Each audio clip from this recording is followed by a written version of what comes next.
नमस्कार, आपके साथ मैं हूं समीर अब्बास। 100 करोड़ के फेर में फंसे उद्धव, अनिल देशमुख का क्या होगा, इस पर अभी भी सस्पेंस बरकरार है, क्योंकि कल शरद पवार ने कहा कि अंतिम फैसला उद्धव ठाकरे लेंगे। वो बतौर मुख्यमंत्री जो चाहे करें, इस मामले की कैसे जांच होनी है यह तय उद्धव ठाकरे करें। लेकिन शाम होते होते पवार से मीटिंग के बाद जयंत पाटिल ने अनिल देशमुख के इस्तीफे की खबरों को खारिज कर दिया। तमाम जो अटकलें लगाई जा रही थी उन पर विराम लगा दिया और कह दिया कि इस्तीफे का तो सवाल ही नहीं पैदा होता। संजय राउत भी कुछ ऐसा ही कह रहे हैं। सब जांच की बात कर रहे हैं, लेकिन देशमुख के गृह मंत्री रहते आरोपों की जांच आखिर कौन करेगा? उद्धव सरकार के स्टैंड के बाद बीजेपी क्या करेगी? 100 करोड़ हफ्ता वसूली का आरोप लगाने वाले परमबीर सिंह का अब क्या होगा? क्या एंटीलिया केस, मनसुख हिरेन का मर्डर और 100 करोड़ की हफ्ता वसूली की गुत्थी कभी सुलझ पाएगी? इस पर आज होगी बात। मुंबई से दिल्ली तक हर सियासी अपडेट हम आपके सामने रखेंगे, लेकिन शुरुआत कर रहे हैं बड़ी खबर के साथ। और वो बड़ी खबर यह है कि 100 करोड़ और उद्धव सरकार पर इस वक्त की अहम खबर, महाराष्ट्र के मुख्यमंत्री उद्धव ठाकरे अब एक्शन मोड में आ गए। 100 करोड़ के महाकांड के बाद उद्धव की तरफ से कोई खबर नहीं आई थी और अब यह जानकारी मिल रही है कि आज सीएम उद्धव ठाकरे ने बुलाई है हाई लेवल मीटिंग। राज्य के लॉ एंड ऑर्डर विभाग के साथ उद्धव ठाकरे मीटिंग करने जा रहे हैं और मीटिंग के बाद मुख्यमंत्री की तरफ से कोई बड़ा फैसला लिया जा सकता है। ये इस वक्त की एक अहम जानकारी हमारे पास आ रही है। इस खबर पर और ज्यादा अपडेट के साथ मुंबई से शिवांगी ठाकुर हमारे साथ जुड़ रही हैं। अब तक उद्धव ठाकरे का कहीं कोई रिएक्शन नहीं शिवांगी, और अब लॉ एंड ऑर्डर विभाग के अहम अधिकारियों के साथ उनकी मीटिंग होने क्या वाला है? अरे दाखवा, देखिए आपको बता दें कि अभी भी ये खबर आई है और ये हालांकि रूटीन बैठक होती रहती है सीएम की, लेकिन आज की बैठक बहुत महत्वपूर्ण है। जिस हिसाब से महाराष्ट्र में लगातार तस्वीरें बदल रही है, ऐसे में ये मीटिंग आपको बताएं कि 4:30 बजे होनी है और लॉ और जुडिशरी डिपार्टमेंट, जो कि काफ़ी अहम डिपार्टमेंट है, उनके जो अधिकारी हैं उनसे ये मीटिंग होगी। ये भी देखना होगा कि ये बैठक जो है वो वीडियो कॉन्फ्रेंसिंग के जरिए होती है या फिर कहीं बुलाया जाता है, क्योंकि क्वारंटीन होने की बात सामने आ रही है मुख्यमंत्री की के आदित्य ठाकरे खुद कोरोना पॉजिटिव है। ऐसे में ये मीटिंग बहुत अहम है और साथ ही ये देखना होगा कि इसमें क्या फैसला लिया जाता है। समीर, इसके अलावा भी कई बैठकों का दौर जारी है। वीसी के जरिए कांग्रेस के बड़े नेताओं की भी एक मीटिंग हो चुकी है। इसके अलावा एनसीपी के नेताओं की मीटिंग, शिवसेना के नेताओं की मीटिंग और शाम तक एक कंबाइंड महाविकास आघाड़ी की मीटिंग, ये अभी एक्सपेक्टेड है। ठीक है शिवांगी, आप बने रहे हमारे साथ। और इस बीच हमारे साथ कई खास मेहमान जुड़ चुके हैं, उनसे अपने दर्शकों का तारुफ करा दें। महेश तापसे हमारे साथ मौजूद हैं, जो कि प्रवक्ता हैं एनसीपी के। विक्रम सिंह यादव हमारे साथ जुड़ रहे हैं, शिवसेना के नेता हैं। राजीव पांडे, बीजेपी के राष्ट्रीय प्रवक्ता, वो हमारे साथ मौजूद हैं। सुप्रिया भारद्वाज भी हमारे साथ जुड़ गई हैं। दिल्ली से जितेंद्र शर्मा, हमारे एक और सहयोगी, भी हमारे साथ जुड़ गए हैं। और राम कदम भी मुझे स्क्रीन पर नजर आ रहे हैं, भारतीय जनता पार्टी के विधायक हैं। लेकिन उनका हम रुख करें उससे पहले बड़ी खबर यह है कि 100 करोड़ की हफ्ता वसूली पर अब देश की बड़ी इन्वेस्टिगेटिव एजेंसी ईडी यानी इन्फोर्समेंट डायरेक्टरेट की भी नजर है। सूत्रों के हवाले से खबर यह है कि प्रवर्तन निदेशालय जल्द ही इस मामले को टेक ओवर कर सकता है। ईडी जांच शुरू हो सकती है। ईडी का मानना है कि हफ्ता वसूली का यह नेक्सस मुंबई में लंबे समय से चल रहा था और रकम भी बहुत बड़ी है। ऐसे में इसकी जांच ईडी को करनी चाहिए। तो आने वाले वक्त में यह भी मुमकिन नजर आ रहा है कि ईडी इस मामले की जांच करे। तो अब आप देखिए, दो केंद्रीय एजेंसियों का रोल साफ तौर पर नजर आ रहा है। एक तो एंटीलिया साजिश और मनसुख मर्डर केस की जांच एनआईए अपने हाथ में ले चुकी है। दूसरी तरफ ईडी अब मनी लॉन्ड्रिंग का केस भी दर्ज कर सकती है 100 करोड़ की वसूली के मामले में। हमारे साथ इस वक्त बीजेपी के विधायक राम कदम मौजूद हैं। राम कदम जी, ये एक नई जानकारी सामने आई है कि ईडी इस केस को टेक ओवर कर सकती है। दूसरी तरफ आज मेरे ख्याल से आप पुलिस कमिश्नर से मुलाकात भी करने जा रहे हैं, क्या मांग होगी? देखिएगा, विगत 26 दिनों के अंतराल में महाराष्ट्र की 3 दलों की सरकार से जिस प्रकार से वाजे गैंग का बचाव किया जा रहा है, उनका समर्थन किया जा रहा है, तो पूरी तरह से यह सरकार शक के कटघरे में है। पुनः एक बात सामने आती है कि 100 करोड़ का मामला है 100 करोड़ आंकड़ा अपने आप में बहुत बड़ा आंकड़ा है, वो भी वसूली का काम है। बिल्कुल। तो इन हालातों में जब 100 करोड़ की बात सामने आती है तो स्वाभाविक तौर पे ईडी ने उसकी जांच करना आवश्यक है। सबसे प्रथम बिंदु यह है कि जिस पुलिस से रक्षा वे करे, इस प्रकार की अपेक्षाएं होती है, सरकारों से अपेक्षा होती है कि जनता के हितों में बात करे, पर महाराष्ट्र की 3 दलों की सरकार पुलिस के द्वारा वसूली का काम कर रही थी, ये लगभग अब स्पष्ट हो चुका है।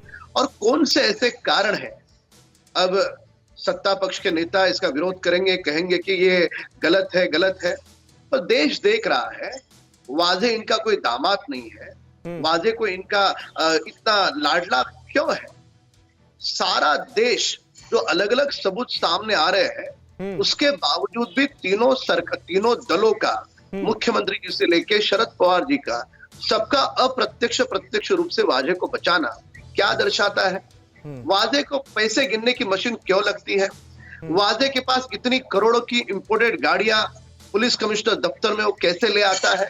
वो एक एपीआई रैंक का अफसर डायरेक्ट। लेकिन राम कदम जी, अब तो बात काफी आगे बढ़ चुकी है, अब बात सचिन वाजे तक सीमित नहीं है। परमबीर सिंह ने जो चिट्ठी लिखी है वो सीधे सीधे गृह मंत्री अनिल देशमुख के रोल को कटघरे में खड़ा कर रहे हैं। अब सवाल ये होता है कि आरोप तो इतने संगीन गंभीर लग गए, लेकिन इसकी जांच कैसे होगी अनिल देशमुख के गृह मंत्री रहते? नहीं हो सकती। हमने इसके लिए मांग की है कि अनिल देशमुख और स्वयं मुख्यमंत्री दोनों ने नैतिकता के आधार पर अपनी स्वयं की नार्को टेस्ट करनी चाहिए। दूध का दूध, पानी का पानी लोगों के देश के सामने आएगा, और नार्को टेस्ट करते हुए उन्होंने तुरंत इस्तीफा देना आवश्यक है। और यह सरकार इतनी बेशर्म है कि सारा देश देख रहा है, अलग अलग जो सबूत सामने आ रहे हैं उस सबूत बयां करते हैं कि सरकार इसमें दोषी है। वह होने के बाद भी यह सरकार ना इस्तीफा दे रही है, ना नार्को टेस्ट कर रही है। लेकिन एक सवाल ये उठाया जा रहा है कि परमबीर सिंह ने चिट्ठी तभी क्यों लिखी जब मुंबई के पुलिस कमिश्नर पद से उनको हटाया गया, उनको शिफ्ट किया गया होमगार्ड डिपार्टमेंट में। पहले जब उनसे ये कहा गया तब उन्होंने क्यों नहीं इसका खंडन किया और ये क्यों नहीं कहा कि भाई पुलिस का काम नहीं है ये? आपकी बात को मैं व्यक्तिगत तौर पर स्वीकार करता हूं। जब ये बात हुई थी उसी समय उन्होंने बात करनी चाहिए, पर भले बात देरी से रखी है। पर देरी से रखने के बाद भी गुनाह कम नहीं होता, गुनाह तो उतना ही है। उन्होंने पहले रखनी चाहिए थे, क्या बिल्कुल रखनी चाहिए थी पहले, पर देरी से रखी है, इसका मतलब अनिल देशमुख जी। ठीक है राम कदम जी, और इस बीच एक अहम खबर ये आ रही है कि 100 करोड़ की वसूली में फंसे अनिल देशमुख को कांग्रेस का साथ मिला है।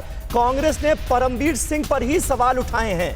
परमबीर ने यह खुलासा पहले क्यों नहीं किया? देखिए, अभी जिस बात का हम जिक्र कर रहे थे, अब कांग्रेस पार्टी की तरफ से भी वही सवाल किया गया है कि परमबीर सिंह ने ये बातें पहले क्यों नहीं उठाई? क्या किसी के दबाव में है परमबीर सिंह? ये कांग्रेस की तरफ से सवाल दागे गए हैं। सुप्रिया भारद्वाज हमारे साथ मौजूद हैं, जो कि कांग्रेसी खेमे पर नजर रखे हुई हैं। सुप्रिया, किसने और क्या कहा है, मकसद क्या है?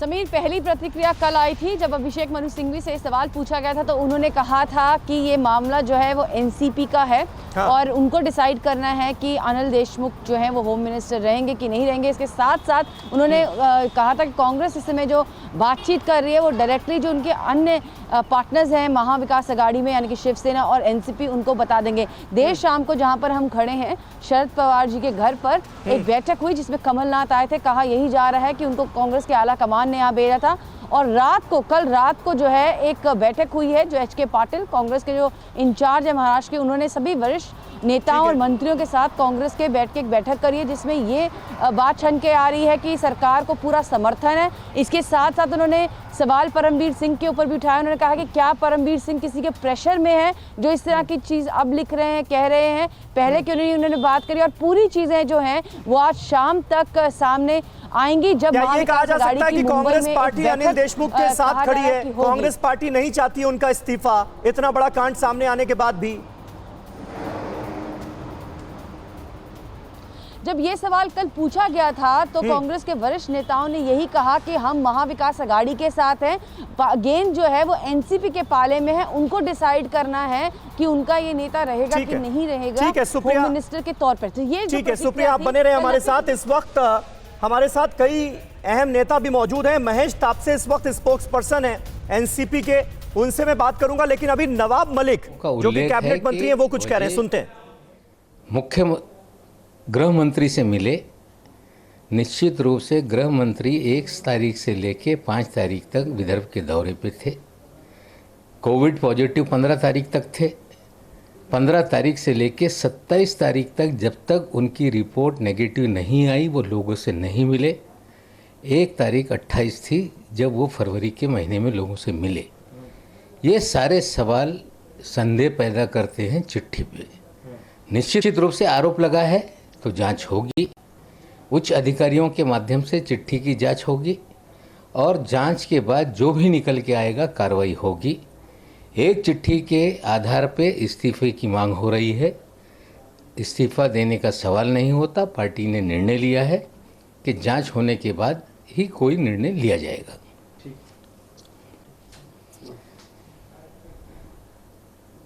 मुंबईचे पूर्व आयुक्त यांच्या चिठ्ठीवर जे वाद सुरू झालेला आहे, कुठेतरी त्याच्यात बरेचसे प्रश्न निर्माण होत आहे। पहिला तर त्यांनी ट्रान्सफर झाल्यानंतर ही चिठ्ठी लिहिलेली आहे। 17 तारखेला त्यांच्या ट्रान्सफर होणार आहे, त्यांना माहीत के कैबिनेट मंत्री हैं, एनसीपी के बड़े नेता हैं नवाब मलिक। वो साफ तौर पर कह रहे हैं कि वाजे से देशमुख की मुलाकात हुई ही नहीं और वो ये कह रहे हैं कि सिर्फ और सिर्फ परमबीर सिंह की एक चिट्ठी की बुनियाद पर गृह मंत्री का इस्तीफा मांगा जा रहा है। फिलहाल इस्तीफे का सवाल नहीं पैदा होता। वहीं शिवसेना सांसद संजय राउत क्या कह रहे हैं, सुनते हैं। स्पष्ट म्हटलेलं आहे, कालपर्यंत विरोधी पक्षाच्या परमबीर सिंग यांच्यावरती अजिबात विश्वास नव्हता। आपण सुशांत सिंग राजपूत प्रकरणातले सगळे स्टेटमेंट्स विरोधी पक्ष प्रमुख नेत्यांचा पहा। आपण कंगना जी नटी आहे कोणती बरं का, तिच्या संदर्भात ज्या कारवाया झाल्या त्यावेळच्या परमबीर सिंगांवर केलेले आरोप पहा की परमबीर सिंग यांच्यावर विश्वास ठेवता येत नाही। पण आज त्याच परमबीर सिंग यांच्यावरती सगळ्यात जास्त विश्वास ठेवून विरोधी पक्ष हा सरकारवरती तोफा उडवायचा प्रयत्न करतोय, पण त्या तोफात गोळे नसून फक्त पाण्याचे फवारे आहेत।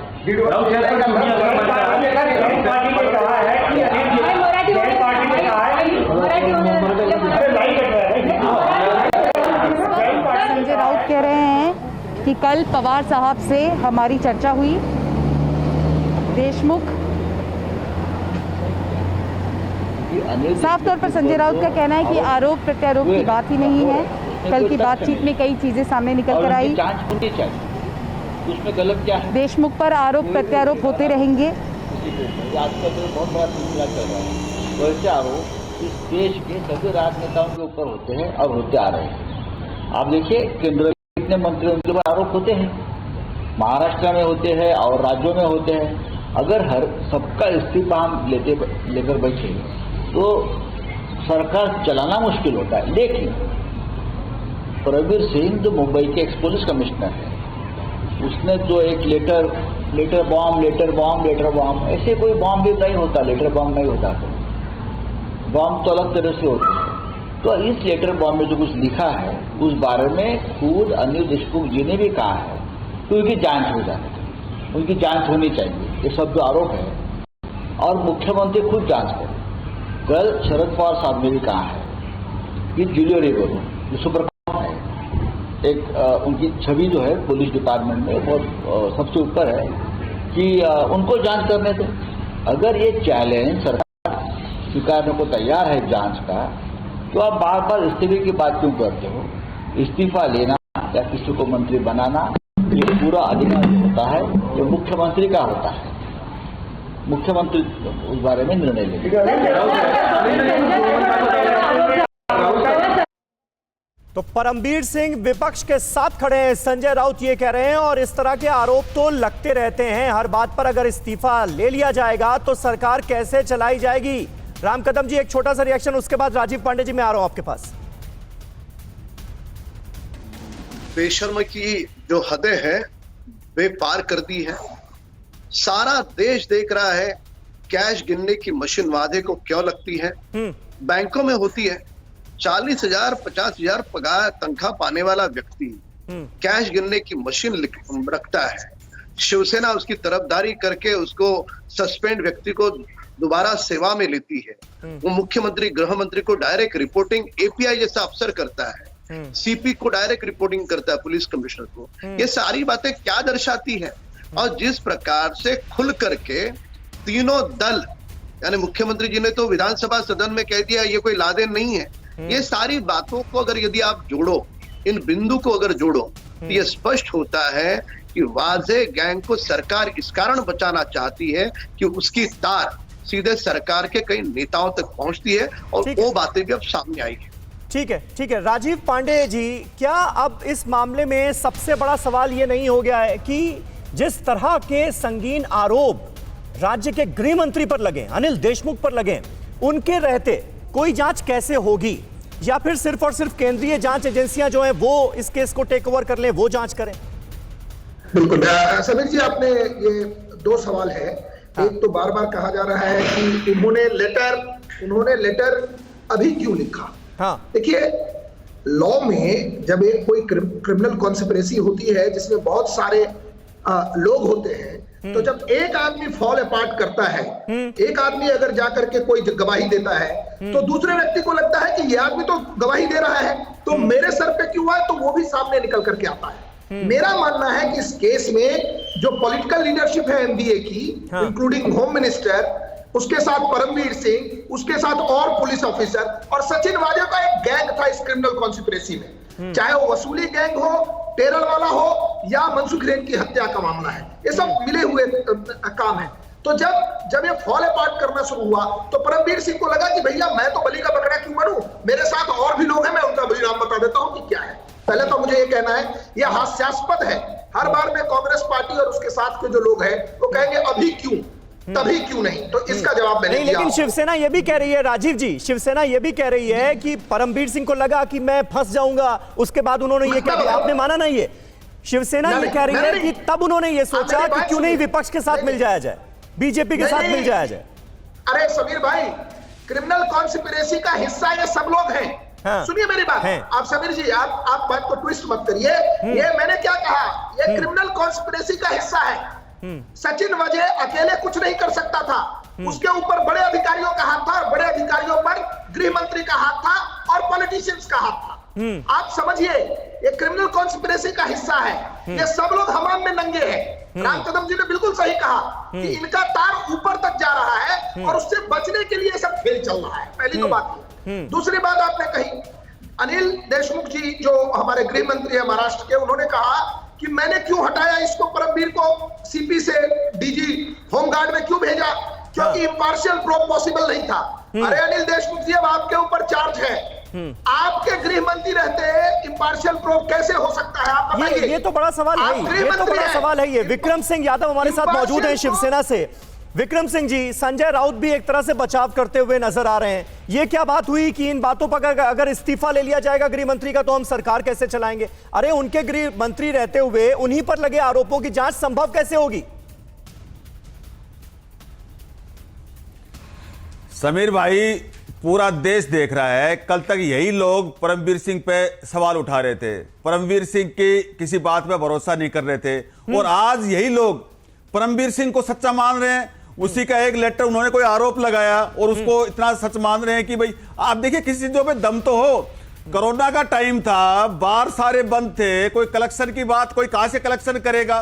कम से कम आरोप भी सोच समझ कर तो लगाएं। नहीं होता, बार चलते रहते तो वसूली होती। इतना बड़ा विपक्ष है महाराष्ट्र, बार चलते भी हैं। चलो मैं आपकी बात, आप जोर सारी चीजें हैं, इनको पता चलता है। फडणवीस जी को और सारी चीजों का पता था कि सचिन वाजे के मनसुख के रिश्ते थे, पहले वो सारी बातें बता रहे थे, और इनको ये नहीं पता चला कि महाराष्ट्र से इतनी बॉम्बे से इतनी बड़ी वसूली हो रही है। 100 करोड़ रुपए बहुत होता है, महीने के 100 करोड़ के हिसाब से सरकार बने हुए 2 साल के करीब हो गए, 2400 करोड़ होना चाहिए। परमवीर जी ये भी बताते हो 2400 करोड़ कहां गए, ये कोई छोटी रकम तो होती नहीं है। कुछ तो तथ्य लाते सामने, किससे कितना कलेक्शन हुआ, किसके पास गया, कहां कहां ये पैसा रखा गया, कैसे कैसे लिया, कुछ तो तथ्य सामने लाते। एक पत्र आपने लिख दिया और आरोप लगा दिए, उससे बस हो गया। आप कुछ तो प्रूफ दो। आपने नौकरी, आपने पद पे रहते हुए ये आरोप क्यों नहीं लगाए? आपको कोई न कोई, या तो आपके ऊपर कोई दबाव है, या आपके ऊपर कोई कार्रवाई होने से आपको डर है। आपने अपने बचाव के लिए ये लगाया है क्या? इन सब चीजों की सबसे पहले तो परमवीर सिंह की जांच होनी चाहिए। वाजे सचिन तो इन आरोपों के जवाब में आपका सीधी सी बात आपकी यही है कि पहले आरोप क्यों नहीं लगाए, अब आरोप लगाए तो जांच कैसे होगी? मैंने ये सवाल पूछा था आपसे, जिसका जवाब आपने अभी भी नहीं दिया। महेश तापसे जी, इसका जवाब कैसे देंगे? महाराष्ट्र की जनता को ये कैसे समझाएंगे कि निष्पक्ष तरीके से सरकार इस मामले की जांच करवाएगी, सच सामने लाएगी, अगर अनिल देशमुख ही आपके नेता गृह मंत्री पद पर आसीन रहते हैं तो? देखिए, सबसे पहले तो मैं आपसे कहना चाहूँगा कि कल राष्ट्रवादी कांग्रेस के नेता और आला कमान सन्माननीय शरद पवार साहब की प्रेस कॉन्फ्रेंस हुई। उन्होंने उस प्रेस कॉन्फ्रेंस में बड़े ही अच्छे तरीके से कहा कि जिस प्रकार का आरोप लगाया वो ये पूरा प्रकार काफ़ी गंभीर है और इसके संदर्भ में जांच होनी चाहिए। पवार साहब ने खुद कहा, जिस व्यक्ति का उन्होंने नाम लिया, अब किसी कारणवश या उम्र के कारणवश शायद जूलियो रोबरो जी ने मना कर दिया, लेकिन जांच से कोई भी अपना पल्ला नहीं झटक रहा है। तो एनसीपी और महाविकास आघाड़ी ये चाहती है कि इसमें जांच हो, जांच के अंदर जो सत्यता है वो जिक्र किया शरद पवार ने, वो कहते हैं मेरी बात सुन लीजिए, अब्बा जी सकता तो इस मामले की नहीं करता, क्योंकि इस मामले में बहुत ही घटिया राजनीति हो रही है। पूरी बात बता देना, बोलिए। अब्बा जी मेरी बात सुन, तो मैं पूरी बात ही बता रहा हूँ ना। मैं आपको मेरी तरफ से बोलना तो मेरी तरफ से आप ही बोल लीजिए फिर। नहीं, जूलियो रोबरो का आपने जिक्र किया, मैंने उनका पूरा बयान बता दिया, आप अपनी बात रखिए। अरे तो आपको क्या लगता है कि हमें नहीं पता है उन्होंने क्या बयान किया? मुझे तो पता है उन्होंने क्या बोला। तो उसके बाद अभी कौन सी जांच करेगी उसके ऊपर हम लोग चर्चा कर रहे हैं। आज भी राष्ट्रवादी कांग्रेस पार्टी के प्रदेश के अध्यक्ष और उप मुख्यमंत्री जी दिल्ली में बैठे हुए हैं पवार साहब के निवास पे, और इस संदर्भ में हमारी ऐसी मांग है कि जो सत्यता है वो लोगों के सामने आनी चाहिए। जिस प्रकार भूतपूर्व पुलिस कमिश्नर परमवीर सिंह साहब ने एक पत्र के द्वारा आरोप लगाया, उसके संदर्भ को, वो पूरी चीज को काफी गंभीरता से एनसीपी और महाराष्ट्र विकास आघाड़ी सरकार लेती है। प्रश्न केवल एक सवाल आपसे पूछ रहा है कि आप गृह मंत्री मेरे बात मत काटिए, सुनिए ना, सवाल सुनिए ना, आपको सवालों के जवाब देने आए ना यहाँ पर। आप सुनिए ना, एक मिनट, पूरा भाषण देंगे नहीं आप? अरे भाई, आप पूरा भाषण थोड़ी देंगे। मैं आपसे पूछ रहा हूं कि अनिल देशमुख पर आरोप लगे, सुनिए ना, अनिल देशमुख पर आरोप लगे, अब आप ये बताइए कि राज्य की कौन सी एजेंसी उनकी जांच कर सकती है? उनके गृह मंत्री रहते। सत्यता सुनना नहीं चाहते ना आप? क्यों आप एक तरफा एजेंडा बेस्ड घुमाइए मत, बात क्यों नहीं रखने दे रहे? घुमाइए मत, मैं बहुत सीधा सवाल आपसे पूछ रहा हूँ। हम बोल रहे हैं इस चीज को गंभीरता पूर्वक। अरे आप तो गंभीरता से महाराष्ट्र की कौन सी एजेंसी जांच करेगी गृह मंत्री की? बताइए ना। 4 सवाल पूरे कर रही है ना, तो वही चीज तो हम आपको कह रहे हैं ना कि आज यहाँ पे इस संदर्भ में पवार साहब ने कल कहा कि महाराष्ट्र के मुख्यमंत्री इस चीज के ऊपर उचित निर्णय लेंगे। ये भी तो आप बोलिए ना लोगों को कि हमने ये चीज से पल्ला बिल्कुल नहीं झाड़ा कि इस पे जांच नहीं होनी चाहिए, हमने बोला इस पे जांच होनी चाहिए। कौन करेगा जांच? सीबीआई? मुख्यमंत्री इस चीज के ऊपर उचित निर्णय सीबीआई से जांच होनी चाहिए या नहीं? सबने बोला है। नहीं, सीबीआई की है या ईडी की है या और किसी डिपार्टमेंट की, ये मुझे आज नहीं मालूम है। आज के दिन में पता नहीं क्या देखते हैं, आज अभी तो दिन शुरू हुआ है तो दोपहर तक देखते हैं क्या होता है, अब्बा जी क्या कहता है। और मैं आपको नम्रता पूर्वक यही चीज कह रहा हूं कि नम्रता सुन लीजिए मेरी बात। मेरा कोई आवाज बढ़ा के बात करने का मेरा ना ही इरादा है, ना मेरे शौक है, ना ही मेरी आदत है।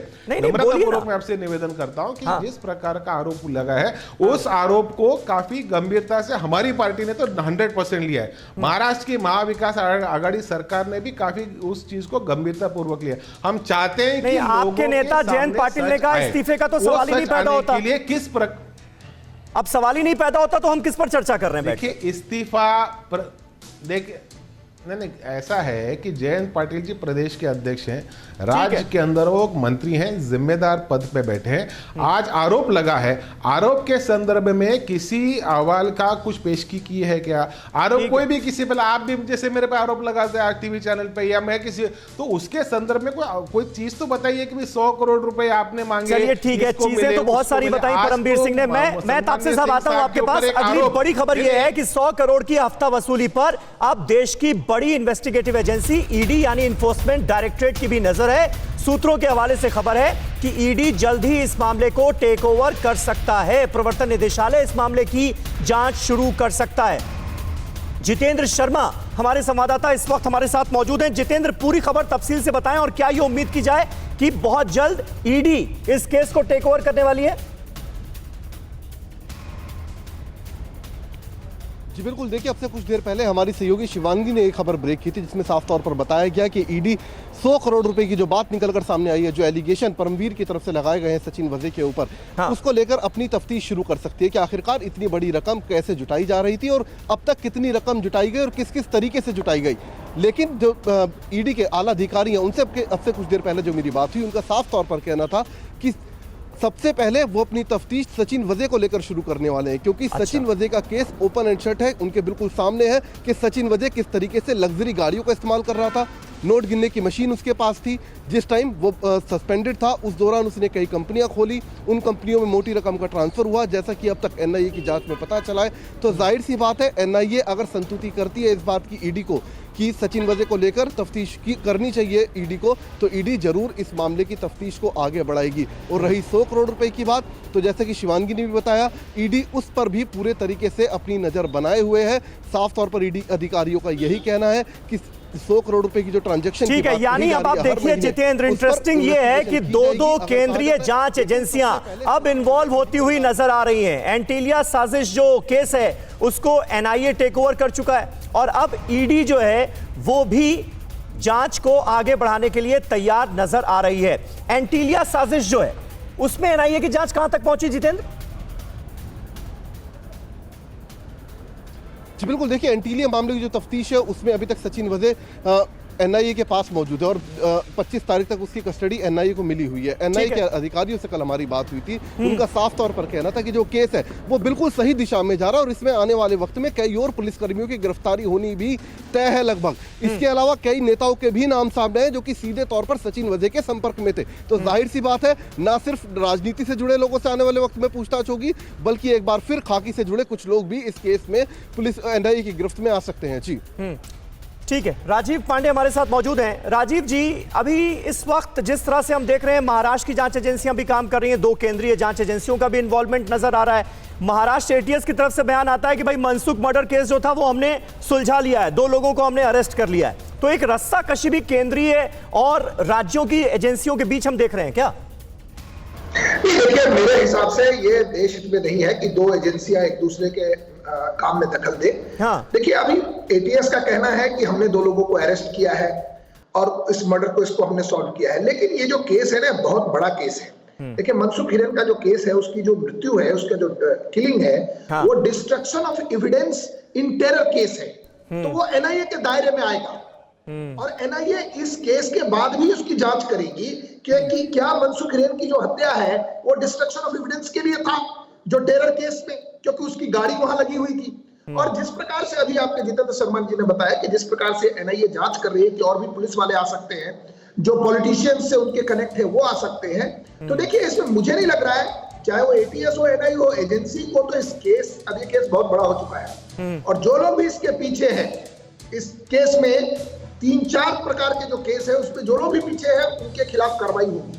जहां तक आप ईडी की बात कर रहे हैं, तो ईडी का केस का जो इन्वेस्टिगेशन होगा सचिन वजे से, और जब उनके पैसे की हेरा फेरी लेन देन की बात होगी, तो उन्होंने जिनके साथ भी उनका मनी ट्रेल है, जो आरोप लगा है, उस तरफ जरूर जाएंगे। और बार बार जो तापसे जी कह रहे हैं कि एक लेटर है, एलिगेशन है, देखिए लॉ में 2 प्रकार का एलिगेशन होता है, एक होता है बाल्ड एलिगेशन और एक होता है एलिगेशन विद सब्सटेंस। ये बाल्ड एलिगेशन नहीं है। परमवीर सिंह ने लिख करके दिया कि इतने तारीख को मैंने ये किया, मेरा एक एसएमएस चैट है, मेरा व्हाट्सएप चैट है, फिर मैं इससे मिला।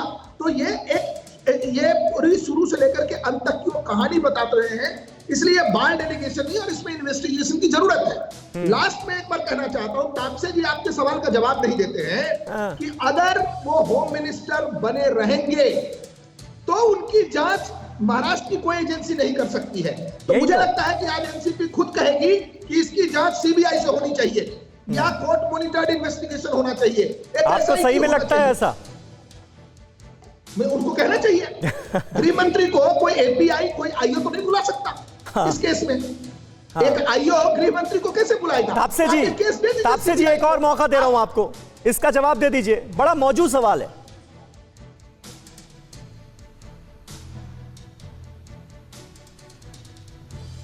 फिर से एक बार बोलिए, सुनाई नहीं दिया। महेश तापसे जी, देखिए सवाल वही है कि अनिल देशमुख पर आरोप है, तो इन आरोपों की जांच महाराष्ट्र की कौन सी एजेंसी कर सकती है? उनके गृह मंत्री रहते।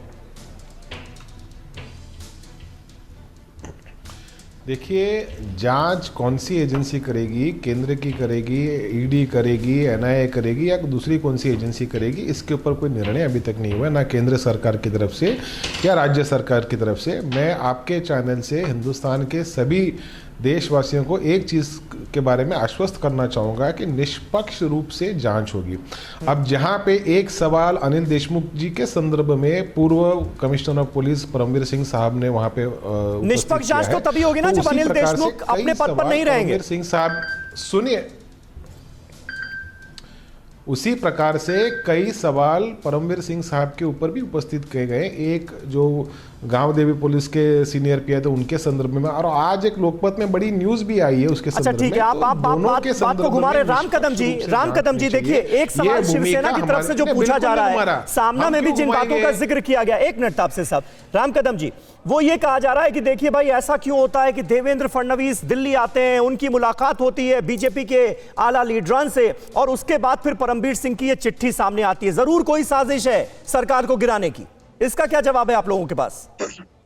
वाजे के गाड़ी में कैश गिनने की मशीन मिली, क्या उसमें भी भाजपा का हाथ है?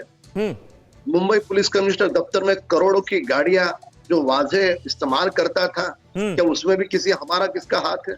कोई भी बात को कहीं से भी जोड़ करके ये महाराष्ट्र की तीनों दलों की सरकार वाजे का समर्थन कर रही है। सूरज की रोशनी की तरह सारी बातें स्पष्ट हो चुकी है। वाजे वह गाड़ी जो विस्फोटक रखी थी, वाजे के खुद के पास 4 महीने से थी। विस्फोटक ये स्वयं रखने में था, उन लोगों को बचाने के लिए इनोवा स्वयं लेकर के गया। वह गाड़ी पुलिस दफ्तर में बाद में एनआईए को मिली। ये सारे बिंदु क्या दर्शाते हैं? एक साधारण पुलिस अफसर जिसका डायरेक्ट महाराष्ट्र के मुख्यमंत्री गृह मंत्री से संबंध है, उसके बाद भी ये कहेंगे कि ठीक है जांच होगी। अब तुम पदों पर बैठोगे, कैसी जांच होगी? ये तो सवाल है ही। और देखिए इसी सवाल पर बड़ी खबर हमारे पास ये आ रही है, सभी अपने मेहमानों को भी बता दें कि अनिल देशमुख के मुद्दे पर एनसीपी में 2 फाड़ हो गए हैं। देशमुख पर अजीत और शरद पवार के 2 गुटों में बंटती नजर आ रही है एनसीपी। शरद पवार, जयंत पाटिल इस्तीफे के लिए तैयार नहीं है, वहीं अजीत पवार, दिलीप वलसे पाटिल इस्तीफे के पक्ष में हैं। अजीत पवार ने कहा कि इस्तीफे से मामले का अंत होगा, यानी अजीत पवार ये चाहते हैं कि अनिल देशमुख को अपने पद पर नहीं रहना चाहिए, गृह मंत्री पद से उनका इस्तीफा जरूरी है इन संगीन आरोपों के लगने के बाद। तो अब कहीं ना कहीं देखिए एनसीपी भी 2 फाड़ में बंटती हुई नजर आ रही है। शिवांगी, एक छोटा सा रिएक्शन इस पर मैं आपका चाहूंगा, क्योंकि अजित पवार कल से कुछ खुश नजर नहीं आ रहे हैं शरद पवार की प्रेस कॉन्फ्रेंस के बाद, जिसमें यह कहा गया जयंत पाटिल की तरफ से कि इस्तीफे का तो सवाल ही नहीं होता। अब यह खबर बिल्कुल ठीक कह रहे हैं समीर आप। और कल हमने देखा जिस हिसाब से शरद पवार से मुलाकात करते हैं जयंत पाटिल और अजीत पवार, बाहर आकर जब मीडिया को ब्रीफिंग देने की बात आती है तो जयंत पाटिल आते हैं, बात करते हैं, जबकि खुद दादा बाहर नहीं आते, अजीत पवार साहब बाहर नहीं आते, गाड़ी में जाकर बैठ जाते हैं, कहीं ना कहीं काफ़ी नाराज़ नज़र आ रहे हैं। और अब अंदर खाने से यही खबर आ रही है कि एनसीपी 2 भागों में बटी है। एक तरफ पवार साहब चाहते हैं कि अनिल देशमुख फिलहाल इस्तीफा ना दे इस मसले पर, वहीं दूसरी ओर अजीत पवार ने कहा है कि वो इस्तीफा दे देते हैं तो इस सारे मामले पर एक एंड लगेगा, ये पूरा मसला जो है वो कहीं ना कहीं खत्म हो जाएगा, रुक जाएगा, चर्चा होनी बंद हो जाएगी। आने वाले वक्त में क्या होता है इस पर हमारी नजर रहेगी। बहुत इंटरेस्टिंग है, जबरदस्त डेवलपमेंट इस वक्त महाराष्ट्र की सियासत से जुड़े हो रहे हैं और TV9 भारतवर्ष की एक अपडेट पर है नजर। बहुत बहुत शुक्रिया आप सभी का हमारे साथ इस बातचीत में जुड़ने के लिए। न्यूज़ टॉप 9 रोज सुबह 7 बजे और शाम 7 बजे सिर्फ TV9 भारतवर्ष पर।